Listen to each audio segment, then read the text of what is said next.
Okay, Silver Voice TV mga kaibigan, wala nang intro, rektahan na mga kaibigan. So, syempre, fresh from Baguio, nandun tayo. Bumalik na tayo dito sa Maynila mga kaibigan. Jason Casimero, aka Boy Bisa mga kaibigan, nagkakalat na naman. Alright? Pinakita kung gaano siya kainggit kay Marlon Tapales. Alright? At, di ba, dito sa ano na to, sa comment na to, sasabihin mo pang, si Kuya Lods to, ha? 1, 2, or hanggang 3, or 1 to 3 rounds, Inoue win by KO. Sabayan namin pusta nila, pumusta din kaila kay Inoue 1 to 3. What the F, kaila, di ba? Kung may pumusta ka 10 milyon online, go, wag ka nang magmayabang pa, Boy Bisa. Ha?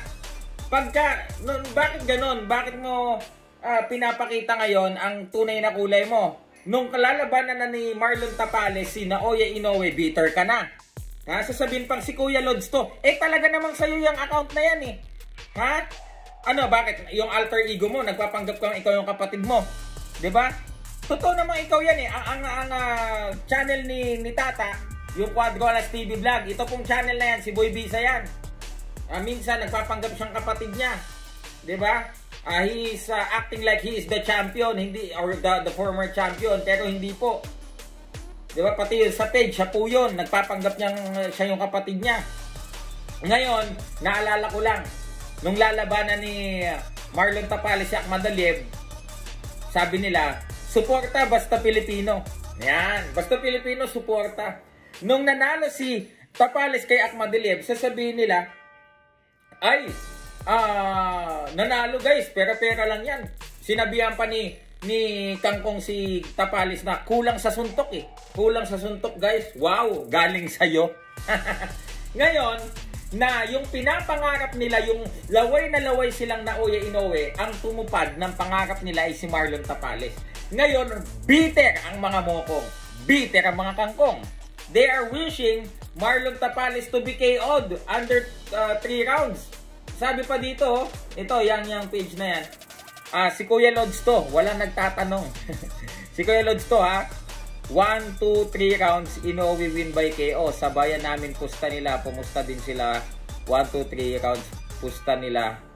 Ang gulo mo, di ba? Sige, tingnan natin. Tingnan natin, lulungkot na naman kayo. Dahil sa bitterness nyo, dahil wala na kayong makuhang malaking laban, puro na lang kayo fake news. Baka magka-trilogy pa kayo sa isang retired trainer. Puro na lang kayo inggit. Yan ang literal na inggit. Di ba? Ngayon, di nakita na tunay na kulay mo. Inggit na inggit ka kay Marlon Tapales. Bakit? Ilang taon mo nang, di ba?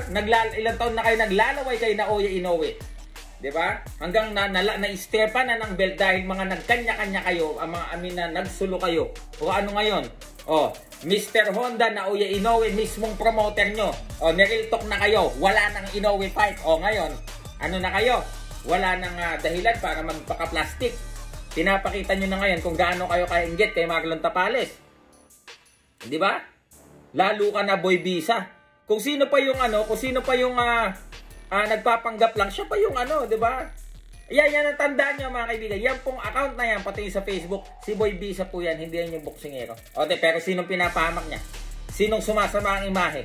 Siya ba o yung kapatid niya? Naturalmente yung kapatid niya, wala namang bilang niya na yan, si Boy Bisa. Simula nang hinawakan ng kanyang kapatid, wala na, nagkanda, leche-leche na ang boxing career ng kapatid niya. Intindihin nyo yung rematch nyo against dun sa trainer dahil baka ma-knockout kayo. Di ba? Tingnan mo, ako, busy po tayo, pero pinadala po sa atin to ng mga boxing fan na ito na namang si Boy Bisa ay nagkakalat na naman daw. Alright? So, comment down below, ano reaction nyo dito sa Boy Bisa na to na talangka at talaga nga naman bitter dahil yung pinaglalawayan nilang si Naoya Inoue nakuha nung Marlon Tapales. Comment down below, ano sa tingin nyo dito mga kaibigan. Silver Voice TV, magandang gabi po sa inyo lahat.